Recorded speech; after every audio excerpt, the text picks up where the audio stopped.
Mathieu est AMT au club depuis cette année. Il travaille 2 heures par semaine au club et a 2 groupes, un niveau rouge et un niveau orange, à sa responsabilité. J'ai choisi de l'observer sur son heure avec le groupe orange. C'est un groupe de 7 élèves.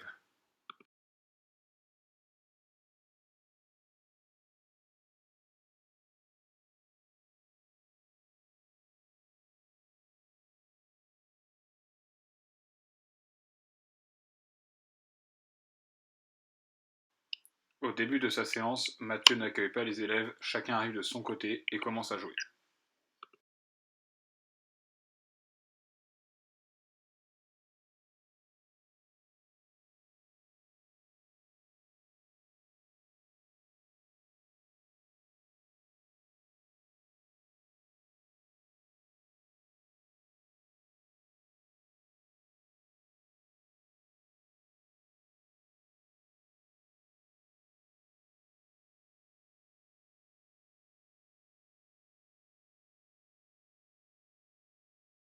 Les explications étant trop longues, les élèves se déconcentrent et n'écoutent pas les consignes.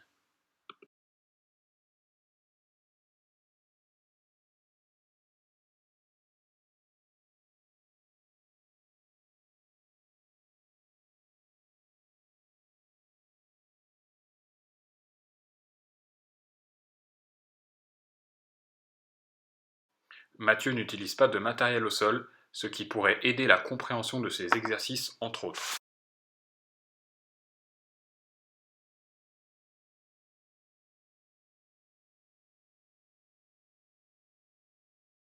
Il n'y a pas de zone d'attente définie, ce qui fait que les joueurs en attente font ce qu'ils veulent.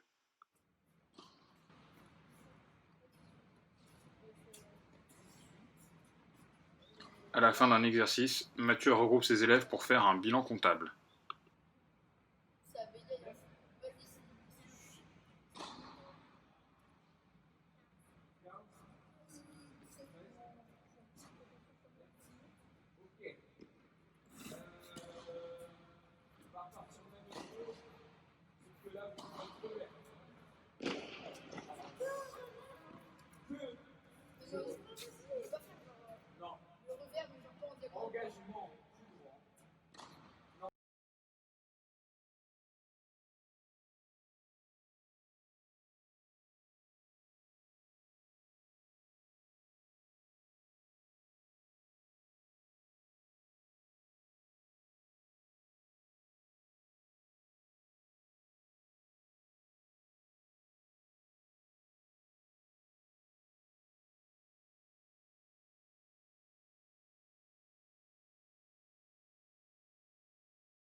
À la fin de la séance, les enfants partent sans prévenir et Mathieu ne les rassemble pas pour leur dire au revoir.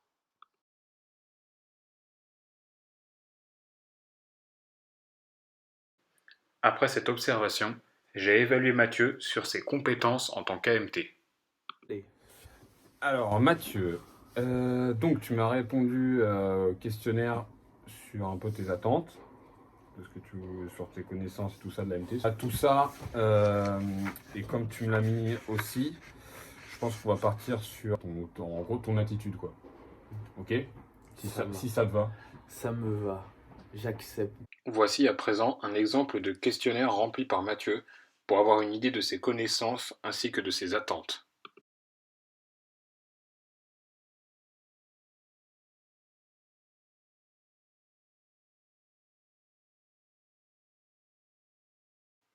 Grâce aux réponses de Mathieu dans ce questionnaire, j'ai pu établir les axes de formation à suivre afin d'atteindre l'objectif fixé à la fin de cette formation.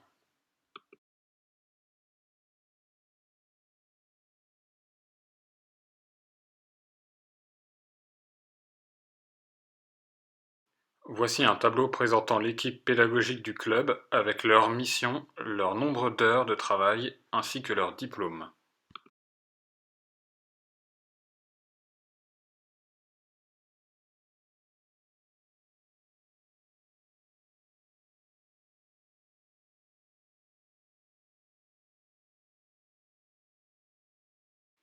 J'ai effectué par la suite un tableau des ressources concernant Mathieu, ce tableau présentant le savoir, le savoir-être et le savoir-faire de l'AMT.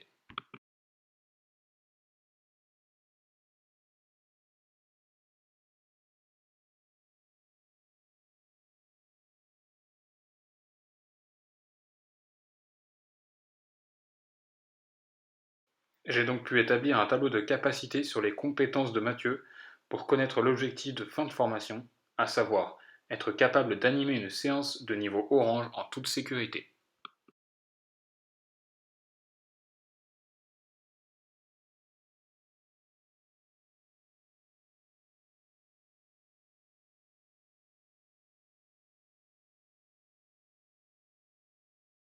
J'ai donc par la suite établi un planning de formation présentant chaque contenu, les outils pédagogiques ainsi que les moyens mis en œuvre.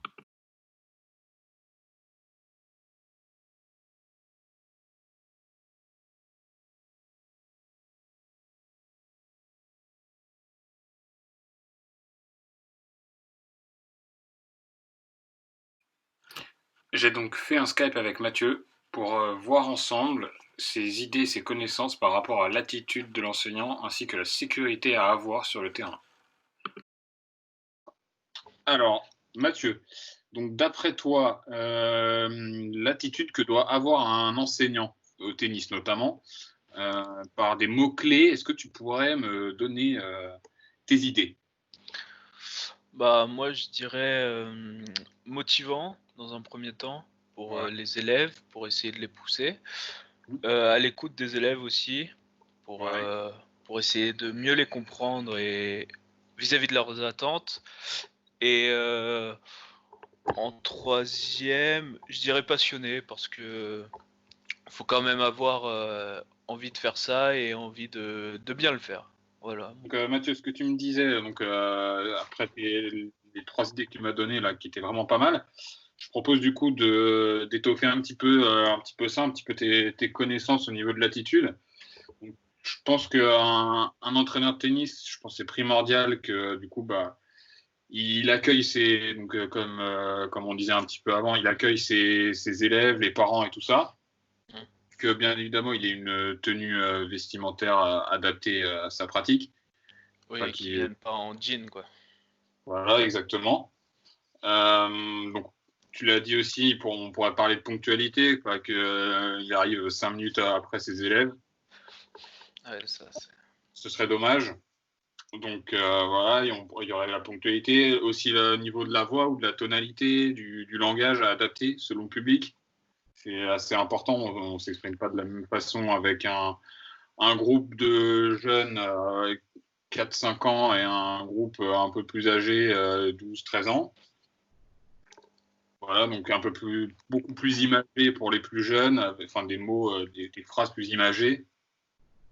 On pourrait donc parler aussi de l'encouragement des élèves. C'est important de les encourager quand ils réussissent, puis même quand ils réussissent pas. La présence aussi physiquement de l'entraîneur, très important, ça tu l'as précisé aussi, tu l'as dit. Pour les jeunes surtout. Voilà, exactement.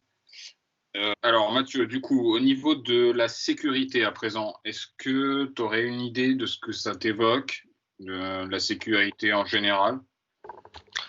Bah, je dirais la sécurité des élèves dans le cours, par exemple, essayer qu'ils soient pas tous ensemble regroupés pour éviter les coups de raquette. Mais la sécurité pour les autres adhérents aussi, que quand ils envoient des balles sur les terrains d'à côté ou ce genre de choses, qu'ils évitent d'y aller en courant, en criant ou en faisant n'importe quoi. Et s'il y a des routes à côté ou des trucs comme ça, éviter qu'ils aillent un peu n'importe où et bien les guider ou même aller chercher les balles soi-même en tant que prof si vraiment c'est à risque. Moi je dirais ça principalement quoi. Ouais, ouais, c'est pas mal du tout. Du coup, on pourrait rajouter au niveau de la matérialisation sur le terrain. Tu vois, par exemple, selon le type d'exercice que tes élèves sont en train de faire, quel type de matériel tu vas utiliser. Par exemple, s'ils font un match, tu vas pas utiliser des grands plots que tu vas mettre sur le terrain. C'est un peu problématique. Voilà, le respect de la matérialisation par rapport à l'exercice qu'ils sont en train de faire. Faire attention au respect des consignes que tu donnes. Ça, c'est important. Attention aussi à la tenue des enfants quand ils arrivent. Faire attention un petit peu au type de chaussures qu'ils ont, même les vêtements, si c'est adapté ou pas. Ça rentre vraiment dans la sécurité, ça peut devenir dangereux si c'est pas le cas. Le placement aussi des joueurs sur le terrain. On va essayer de matérialiser une zone d'attente pour les élèves qui sont pas en train de jouer. La gestion des regroupements, donc ça en général, toi tu le fais super bien. Les élèves, il n'y a pas de coup de raquette qui risquent d'arriver. Ils sont souvent assez espacés, ils sont autour de toi, donc ça c'est bien. Voici un récapitulatif des points clés notés sur l'attitude et la sécurité de l'enseignant. À la fin de la formation, je distribuerai ce questionnaire de satisfaction à Mathieu pour avoir son ressenti sur la formation et ainsi voir les axes à améliorer.